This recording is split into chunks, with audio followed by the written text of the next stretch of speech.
Hi, and welcome to the Reclamation Project Podcast. We are so glad that you're here, that you're listening, and hopefully that you are a part of the conversation. Today, we are just going to continue our conversation on the discussion on love, and we're going to be looking at how do we love other people. Not only how do we love other people, but how do we accept the love of other people. Just to pull the curtain back a little bit, Gary and I, we meet about a week and a half prior to these podcasts sometimes and kind of flesh them out and talk about them. And it's funny that during this one, God really slapped me upside the back of the head and said, you do not love well, Jeremy, other people. And it's true. You know, while I shared my purpose a couple weeks ago, that is to just see other people become the best versions of themselves and to love them. I really don't love well. Part of that is very much social anxiety. I remember a couple years back, I went to a party, and Gary, you were there, and your daughter. It wasn't a wild party then. It wasn't a wild party, but your daughter was there too, and we were talking. I was just like, yeah, I really wanted to come to this party, but once I started getting in the car, I was like, I don't want to come to this party. I don't want to see people, and that's really how I react, even though my purpose is to help people become the best versions of themselves, and I really do want that to happen. I do a poor job of loving people because I just have anxiety about it, and I don't really engage with people well one-on-one. I can stand up in front of 1,000 people and talk, but having that conversation one-on-one, or no intimacy in that when you're looking at 1,000 people, it's easy that way, right? Yeah. And so that's just really what we want to talk about is how do we love people, from an intimate way, from a little bit of a farther distance, and then people we don't even know. How do we not only love them but show them love? And to piggyback off of what you said, it's funny because we both had a slap to the back of the head, but mine was different. What I realized, I do love well. I do love people well. What I don't do well is receive love from people. So I've a little bit of Dr. Heal Yourself there. I'm asking myself, what is it about me that I don't receive people's love? You're probably going to have to stay tuned to a further podcast because I didn't figure it out enough to share on this one. But I think it's always good when God makes you aware. That self-awareness is really important. I was sharing with one of the ladies I do work with, and she said, well, I don't know if I'm into all this self-help stuff. I mean, it seems to leave God out. And I said, listen, we're not talking self-help. Self-help says I can do it. I am woman, watch me roar. I don't really need anybody. Self-awareness says I've come to the place where I know my limits and I need help. God, I need help. Jeremy, I need help. That's what self-awareness is. It's totally different.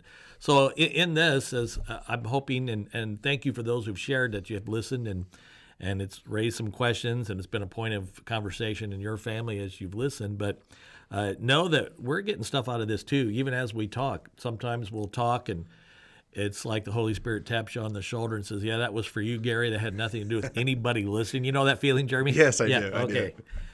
So that's the topic today, and I'm excited to get into it because I think as we talked off air, we're both talking about the same thing, but we're coming from different angles, which I think is going to be good. And that's true, but I think at the same time we can agree on the fact that there are really a few different levels of the types of people that we love. For me, as I've looked at it, there's kind of the level that's closest to you, your family, close friends, the people that you're really intimate with, that you can have a conversation with, and that you can, go deep into life and struggles and, just joys and all of that. There's trust there. There's safety there. There is. And then beyond that, I think there's the next level. And for me, I think sometimes that's extended family, people you work with. While you see those people maybe on a regular basis, you don't have that deep level of trust, of safety, of conversation. It's more of surface level, maybe a little depth to it, but not as deep as you would with those intimate people. And then there's another level of people that you can show love to, and that's the people that you come in contact with throughout your day. For instance, people that you see on the street, people that you see in the store, people that you see on your ride to work, your commute. Those are people you can still show love to, but you have very little interaction with them. Yeah. So as we begin talking about how do we love people and how do we show love to people, I think that it's important to understand and comprehend that there are those layers of people. So what we talk about may not impact some layers, but may impact others. And we really need to comprehend and really keep that in mind as we move through this podcast. So the first place we want to start in all of that is just to talk about how do we accept love from those people? How do we accept what they bring to us? Yeah. I guess at that point, in light of what I've just said about my God slap in the head, I feel like the big foam finger is pointing at me to go first. And so when it comes to, in the reverse order of the types of group you gave people, I accept it differently as you would express it out differently. So that close group, the family, the friends, actually it's kind of a funny thing, but a few months ago, I'm watching the Cardinals over at my brother-in-law's house, and after the game, I walk out, as I always do, I head to my car, and I hug my sister-in-law, and I hug all my nieces. And as we walk to the car, he looks at me, he goes, "How come you never hug me?" And I'm thinking, was he joking here? And he said, "No, you always hug my wife and my daughters. You never hug me. What is that?" And I'm like, I don't know. So that next night, I went to a small group meeting with some of my core friends that a small group of core friends I can count on. And I was telling them this story of what happened. I'm really perplexed by it. And they all looked at me and said, "But you don't hug us either." And one of the guys said, "Gary, I see you hug guys on the street, guys you've met once or twice, you give them a hug, but you don't hug us like that. What's that about?" And I was like, "I don't know. I really need to figure this out." So at the end of small group, there was about 20. That was probably a large group that day. There were about 20 guys. So as we ended, my friend said, "And by the way, as we leave, if Gary hugs you, that means he doesn't like you. And if he does hug you, that means he really likes you." And I've been bothered by that. And the only thing I could come up with, we talked about pain in one of our last podcasts, and having experienced loss, having buried 2 daughters, I'm sure I protect myself, and those people who are really, really close, I almost like I'm afraid to fully accept that way I won't be fully in pain if something should change, which is really just backwards. So on the bottom end of your definitions of people, the guy on the street who meets me once said, "Hey, I haven't seen you in 20 years. I give him a hug. I accept his nice conversation. I accept his compliments. I give him a hug." So it is weird. I don't know that we're going to define for someone a model of how you do this, but I think it's important that we investigate how and why we accept love from these different levels. And for me, I accept love completely differently. For me, when people come up and give me praise or give me an attaboy or, say I did a good job at something, my natural reaction is to deflect, completely deflect that. Change their focus, put it on something else, tell them how someone else did better. For some people, they may think that's me being humble. I think I've maybe conditioned myself to think that's humility. Yeah. But it's not humility. It's more of just not being able to accept praise, accept love in that way. Yeah. That's just my natural default is just to say, no, you know what, even with this podcast, when people tell me that they like it or that it's helped them out or whatnot, it's my natural inclination to say, yeah, Gary did a good job, or yeah, that's God moving, or, it's not me trying to be spiritual or trying to be humble. See, that's what we have in common, because I would say I did a good job too. So that's where we have in common. Okay, don't give Gary praise anymore. I understand. But that's just who I am and how I work out there. It's deflect, it's move away from it, it's get away from that situation almost immediately. And at that point, it's not really about right or wrong. Again, we're not trying to create a formula on how to love or receive love. I think it's more of a marker on who you are, the style of who you are, maybe the filters that we have. We talked in a past podcast about the different filters. And if I was to ask a question, the exact same question to 4 different filters, I'd get 4 different responses. To the skeptic, if I said, hey, you look nice today, what you doing? Your first thought, the skeptic would say, what do you want? I know you want something. If I said to the narcissist, hey, you look good today, what are you doing? He'd say, absolutely good. I look good. Tell me more about myself, please. And if I talk to the shy person, or the person who has a terrible self-esteem, I said, hey, you look good.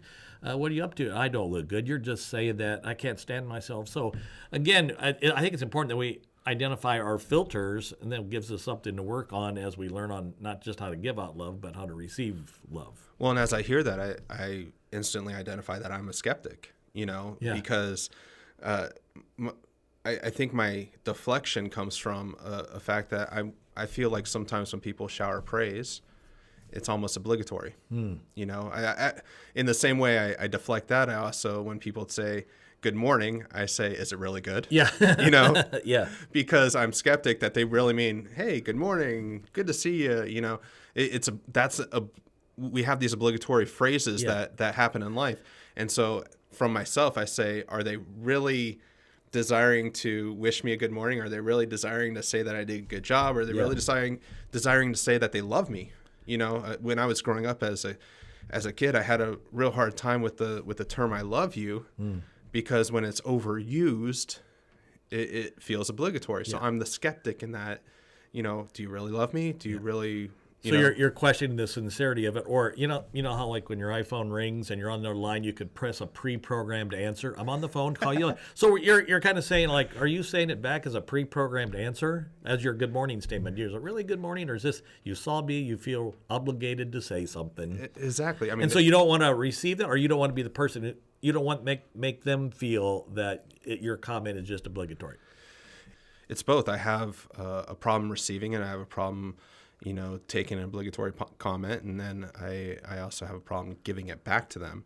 I don't want them to feel like that is something that I'm just saying in jest and walking past. It's kind of like when someone says, how you doing? I remember my dad, one time he got a call from a telemarketer. How you doing tonight? My dad says, well, you know what? I just found out that my dog was dying, and, just gives them this completely awkward, overture of this is what happened, even though it wasn't true. And, they didn't know how to react to it. It's because it was obligatory. How are you doing tonight? Yeah. And that's kind of where I come from, is it's something that people bring that obligatory comment, and not that I want to catch them off guard, or I want to, but I don't accept it well. Yeah. And I don't want to give it back in the same way that they gave it necessarily. So imagine you're a pastor. There's 1,200, 1,500, 2,000 people in your church. So you stand on stage and you tell, in the context of your message, love one another. So you have 1,500, 2,000 people out there. It means you have 1,500, 2,000 filters. So how do you really know what they heard? So people walk away and they're going to love others in the context of their filter, and they're going to accept love into the context of their filter. If I'm sitting in that congregation and I hear the charge to love other people, kind of my filter that I run it through is, from an acceptance point of view, is the skeptic, right? Mm-hmm. So I have a hard time accepting other people's love. So as I give it out, in turn, my filter is, are people going to accept what I give them? And, is it going to be awkward? Is it going to be something that people feel is obligatory, like I do? Mm-hmm. Is that going to be, kind of put to the side like I do it? So there's a fear there, and I think that's a fear a lot of people have. But at the same time, it doesn't even matter if they accept it, if that's what I'm supposed to be doing, is supposed to be loving other people. Right. Do I just love out of, a desire to do what God wants me to do and to love people, and then it's up to them to receive it? It's just kind of a quandary of, emotions and what do you do with it? Yeah, and we've mentioned it probably every podcast, because it's really a central theme of how I do all my counseling and coaching. But you've heard us use the word almost every podcast about reframing, and that's where you have to maybe reframe the whole picture because we love to give, and if we don't love to receive, so maybe in not receiving or accepting their love would be harmful to them. And if I look at it that way, then I'm going to receive it because the last thing I want to do is harm them. So reframing still, it peeks its head up through every aspect of not just life, but our spiritual walk as well. So I think it really becomes evident that the same filters we use to receive love are probably the same filters we use when we express love, when we give love to others. So using our three specimens here, the skeptic might give just to get you away from them. They don't really trust you, but here, I'll give you something, now leave me alone. The narcissist will give or express love not so much because he cares, but because he wants you to like him more. The shy person, again, might be like the first guy who'll just hand you something or do something nice to distract from himself. So those same filters really do come into play. So the question is how do we love? Mm-hmm. I mean, those layers still exist, those layers of intimacy, from the people close to you to the people that are a little bit further away to the people that you see once in your lifetime. But not only are those layers there, but there's also many ways to love. I mean, there's the five love languages. Five and love. Okay, I get that. Figure out how I got there. Scares me that I'm tracking with you, but go ahead. There's the 5 love languages, which I don't know completely, but there are things like spending time with people. That's how you choose to love. Giving them attention, affection, touch, quality time. Quality time. That's my wife's. It's quality time, and I am very much not that. But there's those ways that you love people. That go beyond the layers as well. So how do we love and love people well, the way that they need to be loved? So if you were to define that in a church concept, what would the average Christian think about what it means to love others? How do you think they would define that? Or what programs would a church institute that might incorporate that? Well, things like homeless ministry, benevolence funds, giving to organizations. You love people through giving to organizations. Community service. Yeah, community service. I mean, all things that are very where you have that distance to a certain extent. I mean, that's how I've loved people in the past, is you have that distance. And I mean, even this morning, I roll up to where we're at, and there's a homeless guy on the corner of the street. I know this. I've come down here a few times, and there's homeless guys on the side of the street. So I have some money ready, and I give them some money, and I do that out of just knowing that God tells us to take care of the poor, the widows, the children, the orphans, and so when I do that, I do it out of knowing that that's what God wants me to do. And since I love him and I want to do what he wants me to do, it's just kind of an overpouring of his love in me. Just a natural outflow of that love. So actually we talked about this off the air. I was driving to our underground fortified podcast bunker this morning and I saw the same guy. That's what brought it up. And I saw him there. My first thought is, I don't have any cash. I would have gave him some cash. And then as I turned the corner, I'm thinking, why was I going to give him cash? Because I knew I was doing a podcast on loving others, or was I going to give it to him out of guilt, or did I associate with his plight? Did I feel sorry for him? You can actually overthink giving love, where I think your brand of giving love just as an outflow of God loving you is a natural response. Well, and conversely, at the same time, when I give him the money, I think to myself, I start having a judgment of what's going on. And I think people often have this judgment. I've had people in the car with me that have this judgment, but I see the guy smoking a cigarette while he's asking me for money because he's hungry. His sign says homeless, hungry, need help.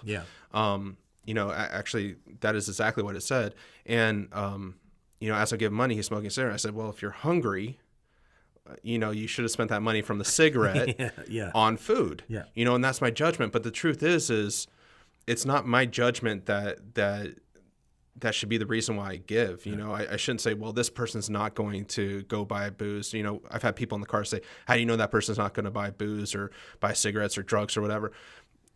That's not love. No. Love doesn't have judgment. The love that compels me, I almost said forces, but that compels me to give is one that I'm loving and showing love to this person and giving to this person because of the love that God's given to me. So ultimately, what's your only responsibility is to give and to love and the to judgment. be obedient with God's calling on to give. Yeah, and what that He judgment does with it is not your that's responsibility. between Him and God. You know, the judgment should not be there, because if you're judging it, if you're almost giving a condition to how you give and how you love. Yep.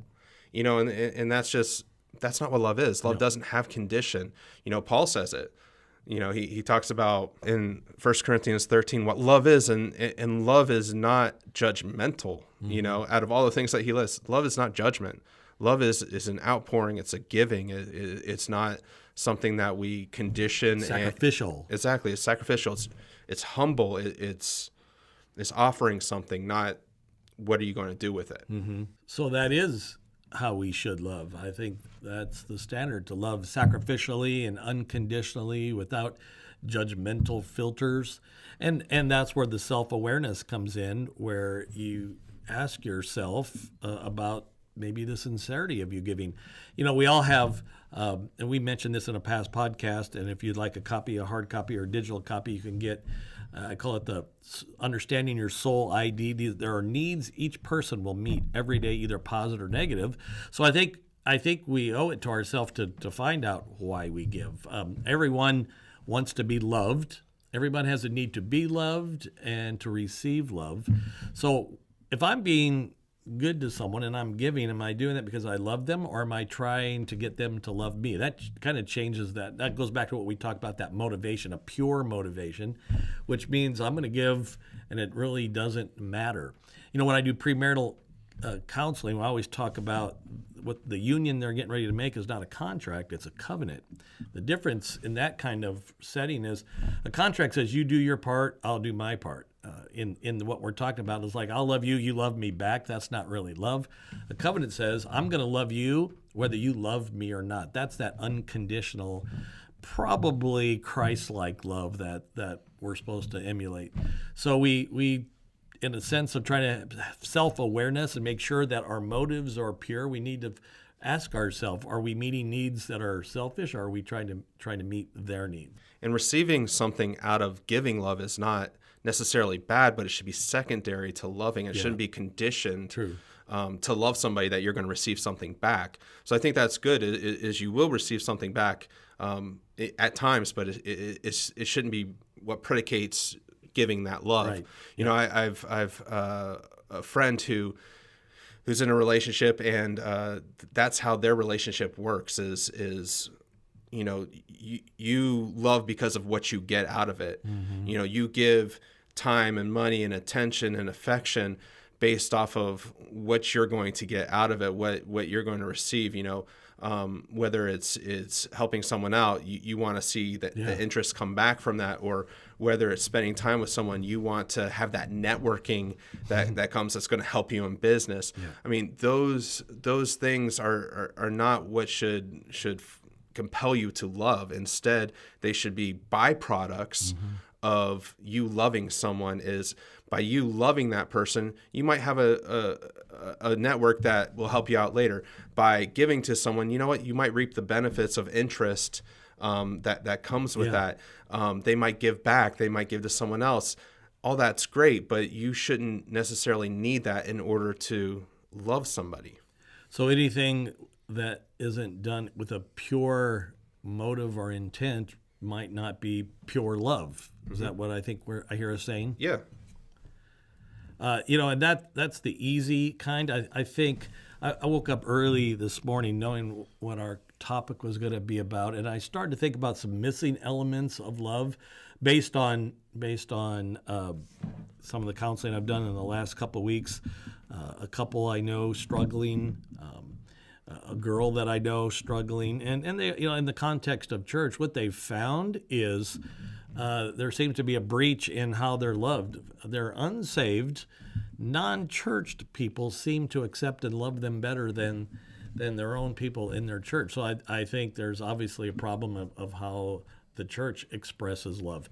There's the side that gets all the bulletins and they get the videos at church of when we're going out and handing out homeless bags, or when we do a mission trip, because we've done them, Jeremy. We've taken kids on community service. That's all the good PR kind of loving people. But there's a messy side to loving people too. I woke up and started reading Galatians 6. And by the way, Galatians 6 is all about freedom. And so the idea of freedom isn't that we sit there and try to, with our big bucket, and try to see who collects the most freedom at the end. I like guys who come up with little catchphrases. And I can't remember if it was Perry Stone or Perry Noble. There was a Perry out there. He's a pastor. And he's really good with the little one-liners and the little quotes that you see on memes. But he said, freed people, free people.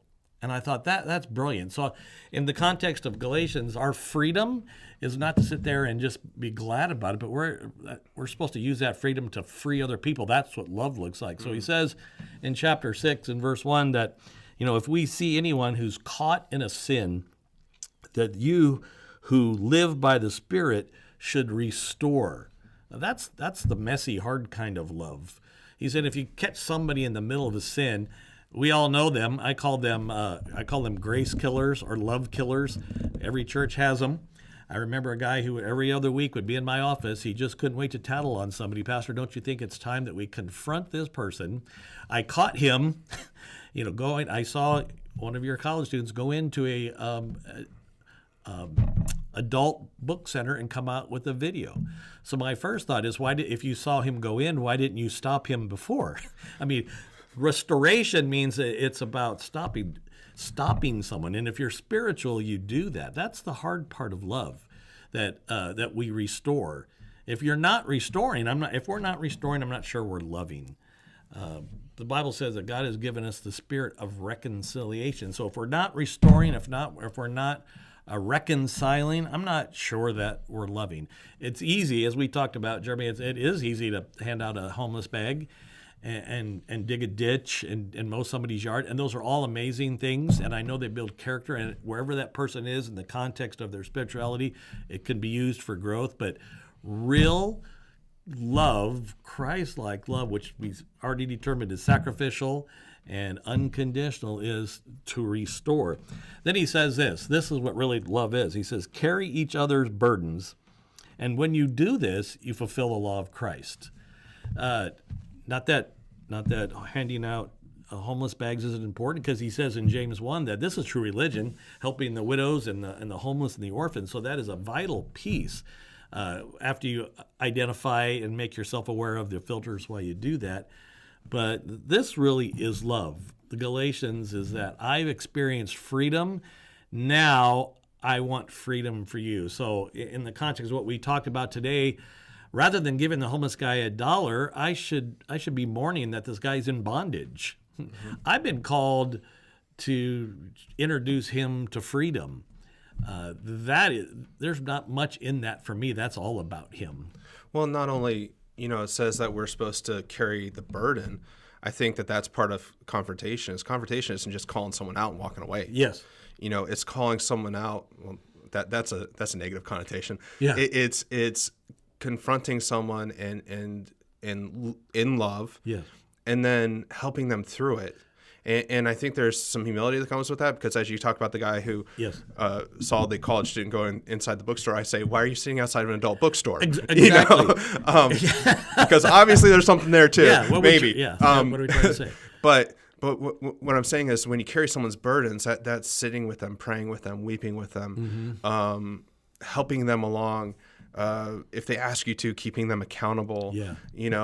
I think a good segment of the Christian population thinks, or at least really meditates on the scripture, do not judge, yet you will be judged. Yeah. And that's that's true, but also Paul says that we're supposed to help each other out. Yeah.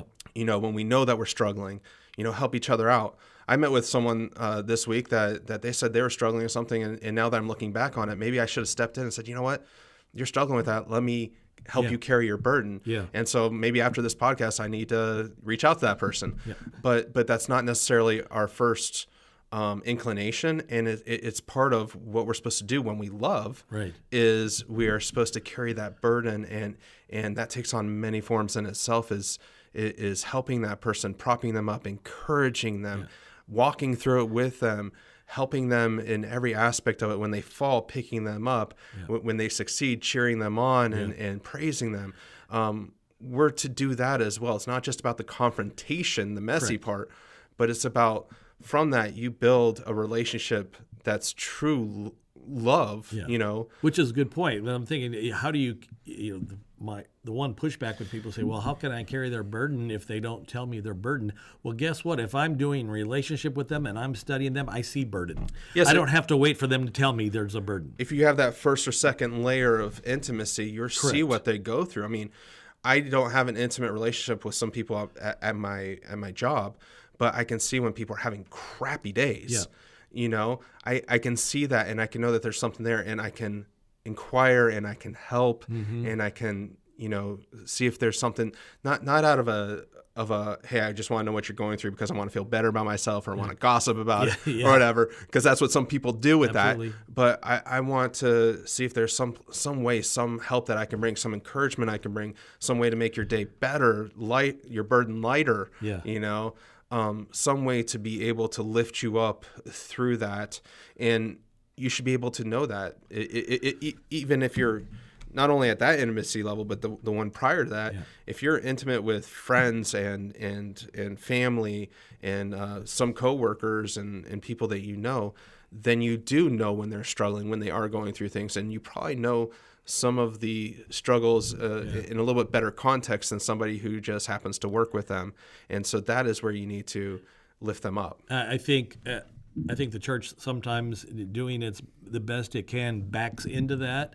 I heard a pastor say, well, everybody is so addicted to their apps on their phone that if we get their social media, we get their heart.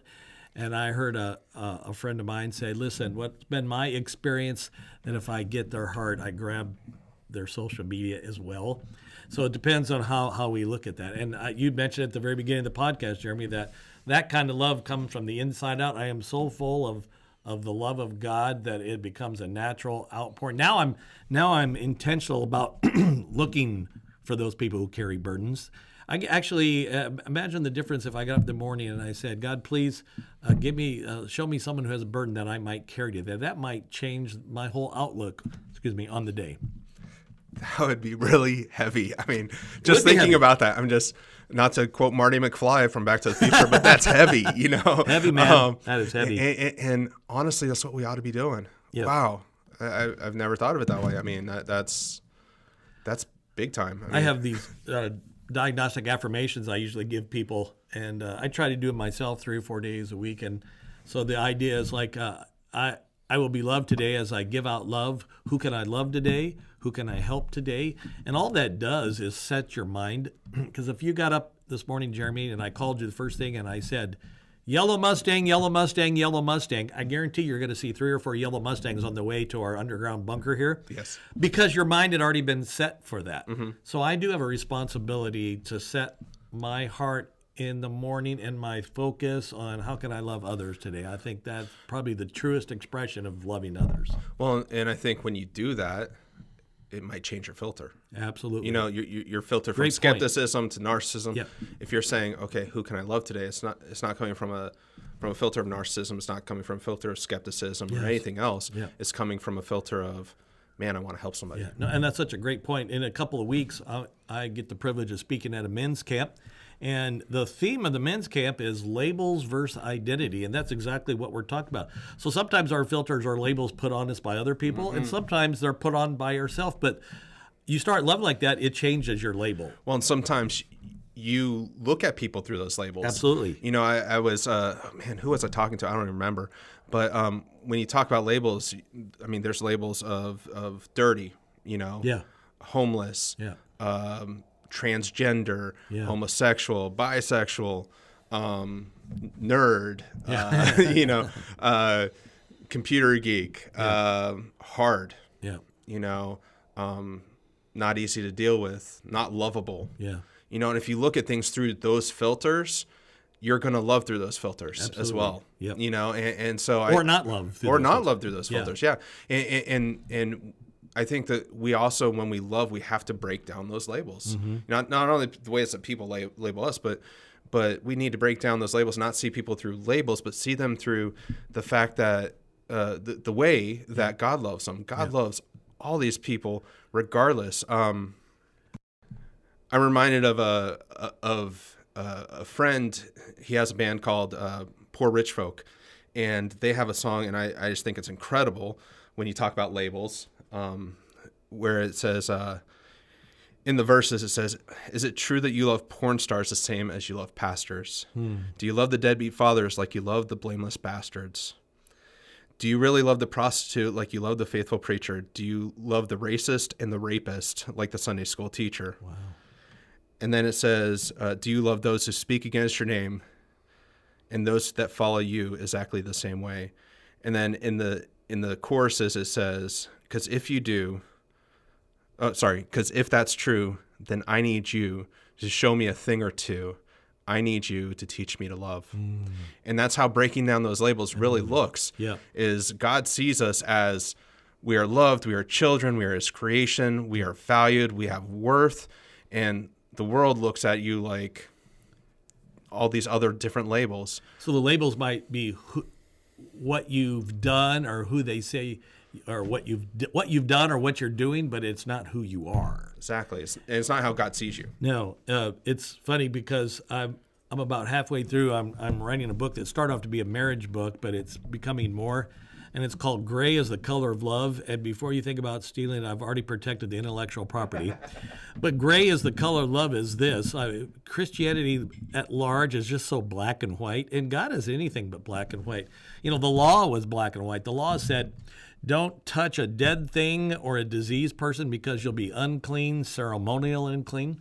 And what did Jesus do? He touched a leper. He sat with a prostitute. It wasn't about black or white. It was about gray. And I think, to your point, Jeremy, breaking down the labels grays out what love is. So now love becomes gray. I can love my pastor like I love the homeless guy we saw. I can love my wife like I love a girl caught in sex slave, because I'm not loving through a label. I'm loving because of who they are, which is a child of God who is really no different than you or me at a core level. So as we bring the podcast to a close, I want to do, Jeremy, what we had talked about. Part of our goal is not just to talk, but to maybe give you something to take away. And so let me challenge you with this. And in the course of this week, take the challenge, email us, tweet us, call us, email us, Facebook us, whatever you need to do. I'd love to hear your experience as you do this. So be intentional this week to love others, to love someone that you wouldn't ordinarily love, to do something to be a blessing to somebody. Get up in the morning and say, God, who can I love today, and how will I do that? Forgive someone this week. Forgive someone even if they didn't ask for forgiveness, or go ask forgiveness from someone as a point of expressing love. And be an encouragement to someone this week, which means you really have to look and engage. By encouraging, you're going to help bear that burden. Bear someone's burden this week, and let us know of a blessing that happened because of that or something. We'd be really interested to hear of your experience as you do that. So as you leave this podcast, learn to love others. And we'd love for you to do that. We hope that this week you can just learn how to love others and learn how to accept their love. It's a hard thing to do. As I said before, it's something that I sometimes suck at, that we sometimes suck at. So we hope that you can do that you can learn to do those things and be intentional about doing those things. And as Gary said, if you do those things and you have some feedback and you want to share some success stories or some pain points or whatever it may be, we hope that you would. And so there's a couple places you can do that. One is you can reach out to us through our social networks. Facebook.com/RP Podcast, on Instagram at RP Podcast, and then on Twitter at the RP Podcast. We also have a website up. It is rppodcast.com, and you can find us there and find all our social networking as well and all of our podcasts, and just hopefully become part of the conversation. So this week, we hope you have a great one. We hope that this stuff impacted you as it did us, and we hope that you enjoy. Thanks so much for listening.